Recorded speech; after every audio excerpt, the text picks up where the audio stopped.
সোহেলি, রাত পোহালি ঈদ আর আজকে ঈদের আগে শেষ বাজারের দিন, অর্থাৎ আজকেই পশু কেনা বেচা যা শেষ করে ফেলতে হবে, যার কারণে ক্রেতা বিক্রেতা দুই পক্ষই কিন্তু অনেকটা মরিয়া। কেউ যারা ক্রেতা তারা কেনার জন্য মরিয়া, আর যারা বিক্রেতা তাদের আজকের মধ্যেই বিক্রি করতে হবে।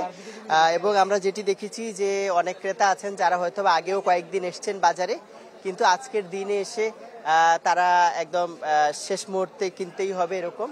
তো যার কারণে আমরা যেটি দেখেছি যে গত কয়েকদিনে আমরা যেটি দেখেছি যে বাজারে কিন্তু প্রচুর গরু দেখেছি, কিন্তু আজকে কিছুটা ফাঁকা দেখছি আমরা বাজার। অনেক গরু বিক্রি হচ্ছে এবং অনেকেই কিনে নিয়ে যাচ্ছেন আজকে। এবং স্বাভাবিকভাবে দাম নিয়ে কিন্তু পরস্পর বিরোধী কথাবার্তা যেটি থাকে সবসময়, এবারও তার ব্যতিক্রম নয়।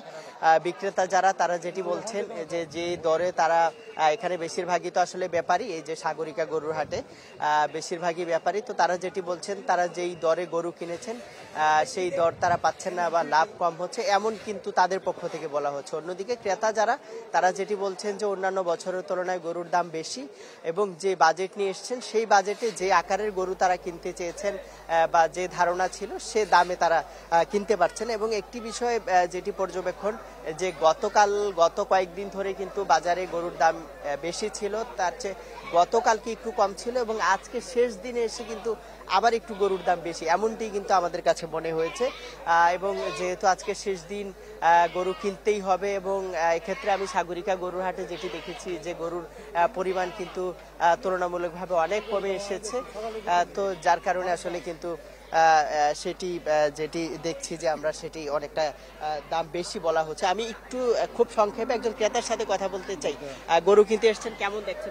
আমি সকাল 5টা বাজে আসছি গরু কেনার জন্য, 5টা থেকে কোনো গরু কিনতে পারতেছি না এখন পর্যন্ত। আমি আবার এখানে যখন দাম, আমি কাল সময় সিধেগুন্ড ফকিরহাট গেছি, ওইখানেও একই সেম, যেটা অনেক দাম, এবং যেটা আপনার 1 মণ গরু 1 মণ হবে সেই গরু চাই, সেই গরুর দাম চাচ্ছে 90,000 টাকা। মানে আফিনের মতন হয়ে গেছে গরুটা, আমরা আসলে নিতে পারতেছি না। অনেক ধন্যবাদ। আমরা একজন ব্যাপারীর সাথে কথা বলতে চাই, খুব সংক্ষেপে বলবেন কেমন দাম কেমন দেখছেন আপনারা? আমরা ইন্ডিয়ার গরুর জন্য আসছে যে কোনো দাম পাই না, গরু অনেক সব ব্যাপারী মানে মন নষ্ট মন খারাপ, দাম পাই না সবারে মানে লস। ধন্যবাদ। সোহেলি, শুনছিলেন যে ক্রেতা বিক্রেতা কেউ আসলে সন্তুষ্টি কথা বলছেন না, তারপরেও সবাই যারা ক্রেতা আছেন তারা কিন্তু পছন্দসই বাজেট দিয়ে গরু কিনে নিয়ে যাবেন। এমদাদ, ধন্যবাদ আপনাকে। দর্শক, এবার যাব বান্দরবানে, সেখান থেকে যোগ দিচ্ছেন সহকর্মী ইয়াসিনুল হাকিম। ইয়াসিন। নগদের কাছে সব গ্রাহকই প্রিয়, তাই তো সারা দেশে ক্যাশ আউট চার্জ সবচেয়ে কম। সোহেলি, আমি এখন দাঁড়িয়ে আছি বান্দরবানের রাজার মাঠে, যে গরু বাজারটি আজকে বলতে গেলে বান্দরবানের শেষ বাজার, যেহেতু আগামীকাল রাত পোহালেই পবিত্র ঈদুল আজহা, এটিকে সামনে রেখে কিন্তু আমরা সকাল থেকে দেখেছিলাম গরুর অন্যান্য দিনের তুলনায় আজকে কিন্তু বাজারে গরুর সাথে সাথে গরুর যারা ক্রেতা রয়েছে তারাও কিন্তু আসলে অনেকটা কম দেখে গেছে। আমরা এখন যে জায়গাটা দাঁড়িয়ে আছি, আমরা সকাল থেকে এখানে অনেক বেশ কিছু গরু দেখেছি, কিন্তু সেই অনুযায়ী ক্রেতা না থাকার কারণে বিক্রেতারা যেটি বলছে, তারা যে গরুগুলো অনেক কষ্ট করে বিভিন্ন পাহাড় থেকে তারা এখানে এনেছে, সেটি কারণে কিন্তু তারা এইটি আজকে বিক্রি করবে এবং সেই আশা নিয়ে এসেছে। তবে ক্রেতা শূন্যর কারণে কিন্তু আসলে বেচা বিক্রি অনেকটা কম বললে চলে। আবার তাছাড়া মানুষের যে বিষয়টা আমরা দেখেছি, যারা ক্রেতারা তারা বলছে তারা যে পরিমাণ গরুর চাহিদা রয়েছে, ছোট গরু বা মিডিয়াম গরুর প্রতি মানুষের বড় গরুর থেকে চাহিদা রয়েছে, সেই তুলনায় এখানে অতিরিক্ত দামের কথাও আসলে তারা বলছে। তবে আজকের যেহেতু শেষ বাজার গরু আজকে নিতে হবে, ঠিক সেটাকে কেন্দ্র করে কিন্তু মানুষের আমরা যারা নিতে আসছে তারা কিন্তু কম বেশি করে নিয়ে নিচ্ছে।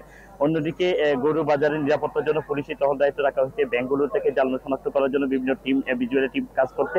তবে সাধারণ ক্রেতাদের যে অভিযোগটা সেটি হচ্ছে বাজারের বিভিন্ন জায়গাগুলোতে যে বাজারটা হয় সেটি হচ্ছে অন্যান্য বারের তুলনায় এবার বাজারের প্রচার প্রসারটা অনেকটা কম হওয়ার কারণে ক্রেতা শূন্য হয়েছে। তাছাড়া বান্দরবানের বিশেষ করে চট্টগ্রাম বিভাগের বিভিন্ন জায়গাগুলো থেকে বান্দরবানের পাহাড়ি গরুর প্রতি মানুষের চাহিদা থাকার কারণে এখানকার গরুর প্রতি মানুষ সবসময় একটা আগ্রহ নিয়ে কিন্তু এখানে গরু ক্রয় করতে আসে।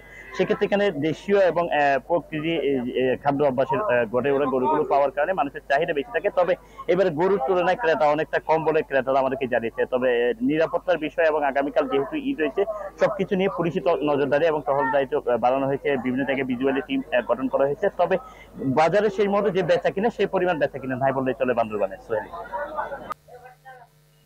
সোহেলি, যে দিন যত ঘনিয়ে আসছে এখানকার যারা ব্যবসায়ীরা তারা এক প্রকার মাথায় হাত দেওয়ার অবস্থা এখানকার ব্যবসায়ীরা বলছেন। যে কারণ হচ্ছে যে রাঙামাটি যে উপজেলাগুলো থেকে যে গরু আসে, দেশি গরু, যে গরুগুলোর চাহিদা আসলে রাঙামাটি ছাড়াও দেশের অন্যান্য অঞ্চলেও ব্যাপক চাহিদা রয়েছে। কারণ হচ্ছে এখানকার গরুগুলো পাহাড়ে ঘুরে বেড়ায় এবং চর্বি কম থাকায় এবং দেশি গরু হিসেবে, পাহাড়ি গরু হিসেবে সারা দেশেরই কম বেশি চাহিদা রয়েছে। কিন্তু এবছর ব্যবসায়ীরা বলছেন যে চট্টগ্রাম সহ সারা দেশে যে বিদেশি বা ভারতীয় গরুর আমদানি হওয়ার কারণে এখানকার যে দেশীয় গরু চাহিদা কমে গেছেন এবং তারা ব্যবসায়ীরা বলছেন যে প্রতিটা গরু তারা বিক্রি করতে হচ্ছে 15 থেকে 20 হাজার টাকার লোকসানে। আমি একজন ব্যবসায়ীর সাথে একটু সংযুক্ত করতে চাই আপনাদেরকে। একটু বলতেন যদি কি অবস্থা, কতগুলো গরু এনেছেন এবং কতগুলো বিক্রি করলেন, কেমন হলো লাভ? আসসালামু আলাইকুম।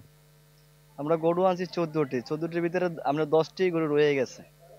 হ্যাঁ, এগুলো কোনো বিক্রি হচ্ছে না। যেমনটি বলছিলেন আসলে মানে গরু, অনেকগুলো গরু এনেছে, ওনার মতন অনেকগুলো ব্যবসায়ী রয়েছে, তারা গরু এনে বিক্রি করতে পারছেন না এখন পর্যন্ত। মাঠে কিন্তু যে গরু হাটে সেখানে কিন্তু এখনো ক্রেতা শূন্য। তারা বলছেন যে শেষ পর্যন্ত যদি গরু বিক্রি করতে না পারেন তারা আসলে এভাবেই তারা ফিরে যেতে হবে গরুগুলো নিয়ে বাড়িতে। এই ছিল সোহেলি রাঙামাটি থেকে গরুর হাটের সবশেষ তথ্য আমার কাছে।